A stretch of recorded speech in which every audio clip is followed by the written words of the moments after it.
Tetangga ngasih 1 kintal, kita ngasih 1 kintal. Padahal seharusnya pupuk itu adalah diberikan ketika tanaman membutuhkan makanan. Kalau di tanah sudah tersedia makanan unsur hara, berarti tunda dulu pemupukan. Karena fisiologis tanaman menunjukkan bagaimana kondisi tanaman belum layak untuk dipupuk. Jadi bukan jadwal yang kita pergunakan, tapi lihat tanamannya. Jika tanah yang sudah dirubah menjadi media tanam itu sudah banyak kandungan pupuknya, maka tanaman akan tumbuh subur, otomatis pemupukan pun akan berkurang jumlahnya dan disesuaikan dengan jenis kebutuhan pupuk apa yang dibutuhkan oleh tanaman tersebut.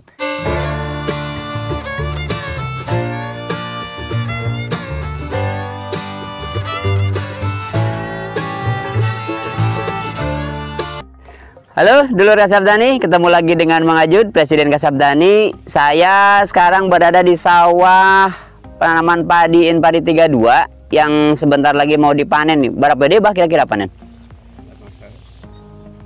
12 poin deh. Kurang lebih 10 poinnya bahnya. Ya memeh lebaran lah, mudah-mudahan kayak bisa kalah. Silahkan simak bagaimana teknik budidaya yang kita lakukan di penanaman padi Inpadi 32 yang ada di sini. Assalamualaikum. Ngabuburit, lur.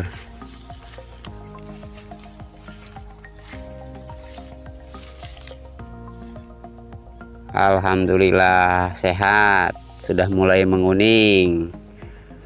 Daunnya tampak hijau. Ya,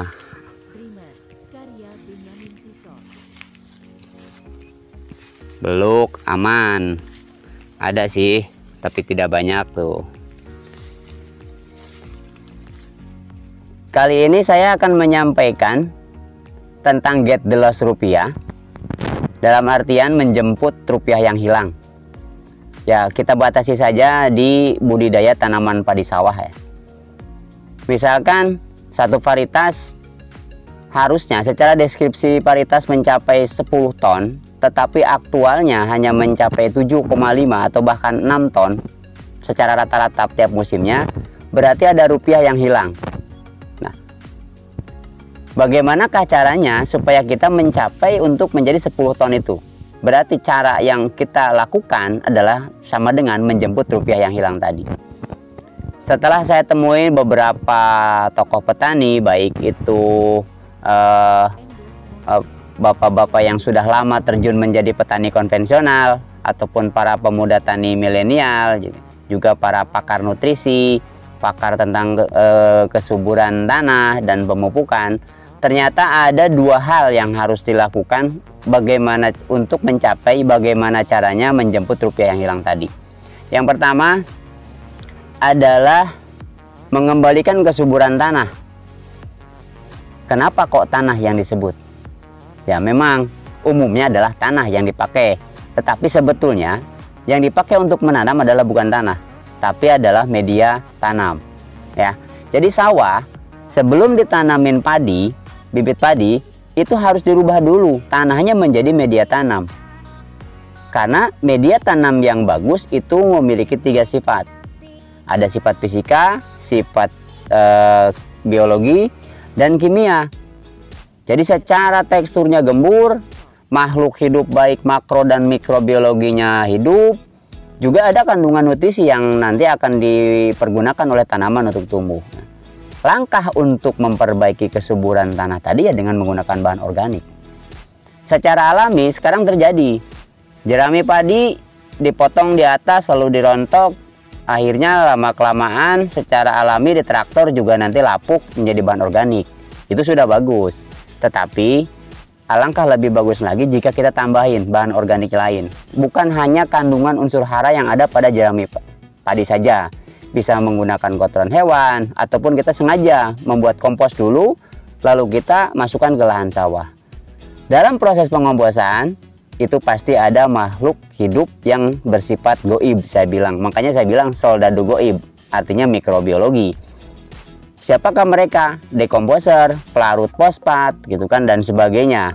Maka untuk membuat kompos dianjurkan harus membuat bahan terdiri dari bahan yang komplit, mengandung unsur hara nitrogen, mengandung unsur hara fosfat, dan juga mengandung unsur hara kalium.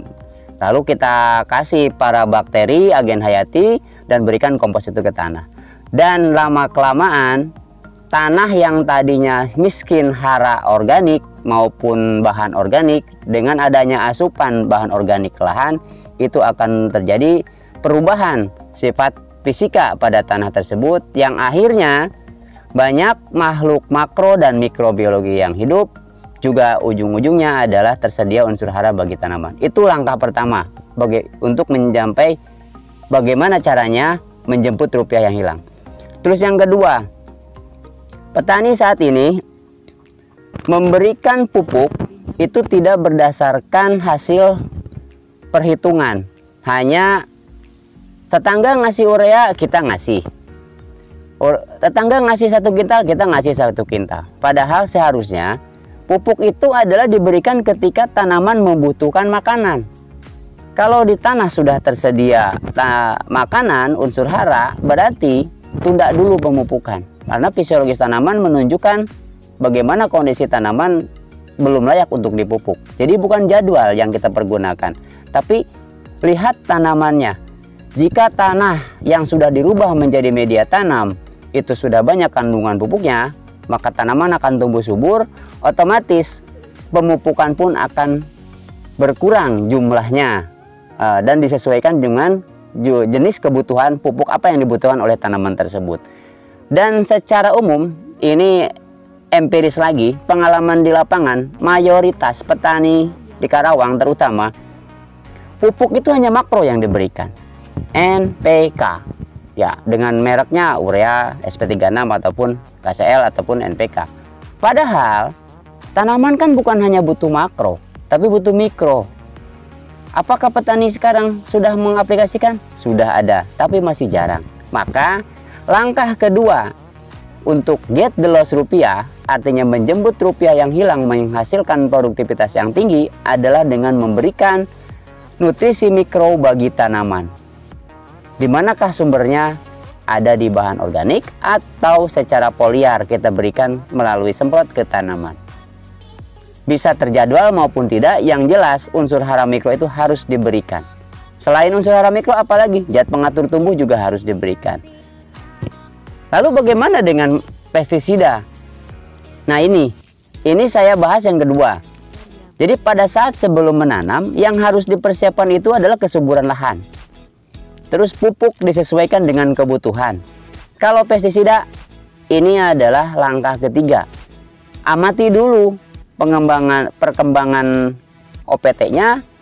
Kalau memang masih ada musuh alami dan bisa dikendalikan oleh seperti capung, lancah, terus apa itu tadi, ladybug dan sebagainya, ya biarkan.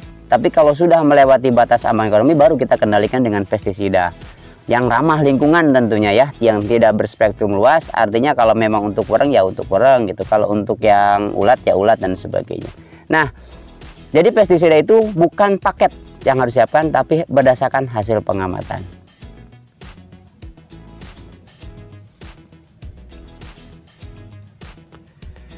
Malainya keluar serempak, jadi proses pemasakan juga hampir serempak sama ini ya, nggak beda jauh.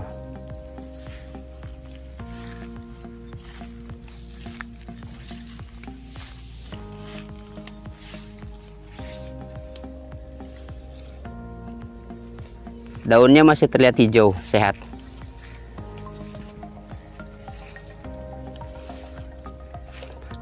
Ini tidak masuk fungisida dan bakterisida ya.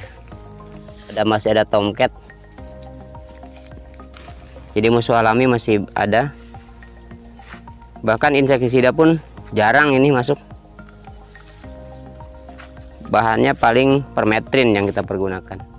Di kanan dan kiri saya ini nampak padi varietas Inpari 32 yang kita aplikasikan tanpa kompos, tetapi menggunakan nutrisi tanaman Bang Ceong yang disemprotkan ke lahan. Kenapa kok pakai Bang Ceong? Nah, ini jawabannya. Bang Ceong itu mengandung nutrisi makro dan mikro yang lengkap. Yang kedua, ada agen hayati yang bisa menyuburkan atau membantu proses dekomposisi kalau memang di tanah tersebut masih ada bahan organik yang belum lapuk. Dan juga ada agen hayati yang bisa mampu mengendalikan musuh ataupun hama bagi tanaman yang ada di tanah. Bang Ceong juga diaplikasikan lewat daun. Tanaman ini kita aplikasikan Bang Ceong itu sekitar 4 kali, yaitu di usia 14 hari, 28 dan 42 hari setelah tanam. Dan plus kemarin 1 kali itu pada saat sudah keluar malai sempurna ya. Jadi pada saat masa pengisian kita juga pakai Bang Ceong. Dan hasilnya terlihat ada keseragaman malai berbunga, terus pematangan juga hampir sama, dan bulir juga alhamdulillah itu menunjukkan gerendut lah ya, kalau bahasa sini nama buncir gitu.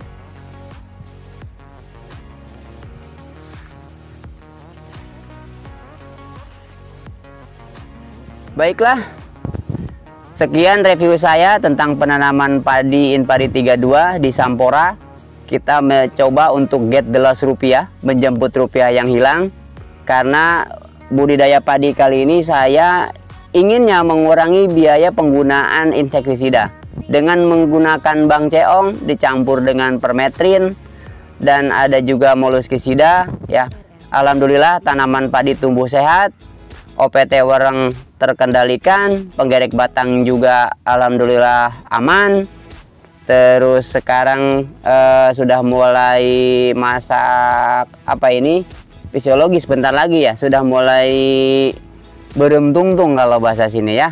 Jadi tinggal sebentar lagi, paling sekitar seminggu atau 10 harian lagi ini bisa panen. Mudah-mudahan hasil panennya mencapai target ya. Terus hasil usahanya juga berkah buat kita semua. Selamat menjalankan ibadah puasa bagi Anda yang menjalankan. Assalamualaikum warahmatullahi wabarakatuh.